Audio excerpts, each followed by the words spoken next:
A red line for us is we start seeing a whole bunch of chemical weapons moving around or being utilized. That would change my calculus.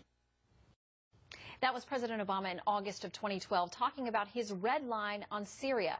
Now we know the CIA will arm the Syrian rebels following a Friday announcement from the administration that it had evidence that President Bashar al-Assad used chemical weapons on civilians. Today we have a member of the House Foreign Affairs Committee, Congressman Ted Poe, to talk about what it means to have the CIA putting weapons into the hands of the opposition. Congressman, thank you for joining us. Glad to. All right, so how do we know who we're handing these weapons to? We don't know who we're handing them to. There are numerous rebel groups. Some are political, some are religious, some are radicals. There are people who are criminals who are in the rebels. So we're going to give guns to another group of rebels. Al-Qaeda is involved in one of these rebel groups. Now that's lovely, us giving weapons to Al-Qaeda, who's fighting Hezbollah on the other side.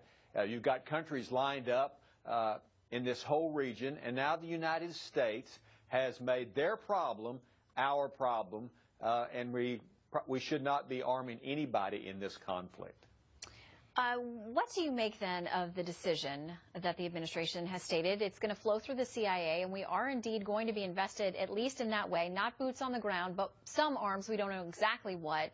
How does the U.S. move forward with this then if there's so much conflict about whether we should be doing it or not? Well, the President says we're going to. What is our national interest? Syria didn't attack us. What is our interest in being in the middle of this civil war in Syria? We don't know. And now we are involved in this. We've taken sides in this matter. Of course, Assad's a bad guy.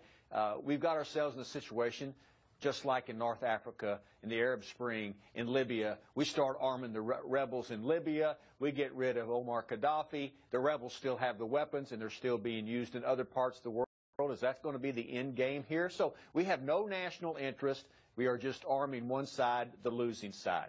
What do you make then of Senator John McCain's statement that there are outside groups that are fighting essentially a proxy war here? They're all in, and they are against our interests in his estimation. When you talk about Hezbollah, there are concerns about Russia, about Iran.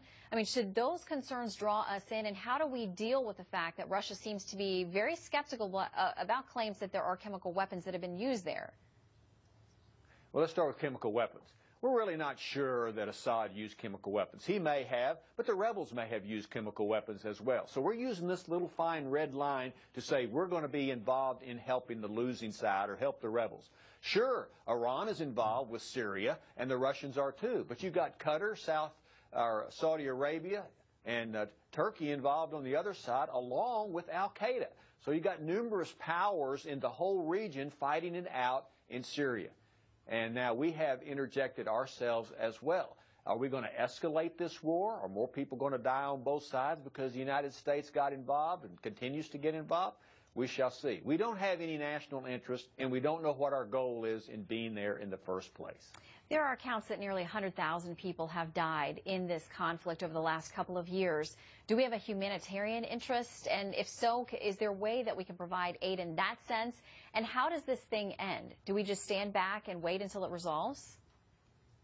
Well, of course, I believe we should be helping humanitarian reasons to help the refugees especially. I've been to Turkey. I've been to the refugee camps where Syrians have been in Turkey. It is vital that we help those people. The civilians are caught in the middle of this conflict. That is something that we can do. But this Sunni-Shia war that's taken place has been a conflict between these two religious groups since the year 630. So I don't see it playing out well in the national interest of the United States. Let's help humanitarian goals, help those people, take care of those that are refugees in these countries that they're fleeing to. But arming the rebels, which may lead to an escalation of more U.S. involvement, is not in the national interest of the United States. Congressman Ted Poe, thank you so much for your time today. Thank you.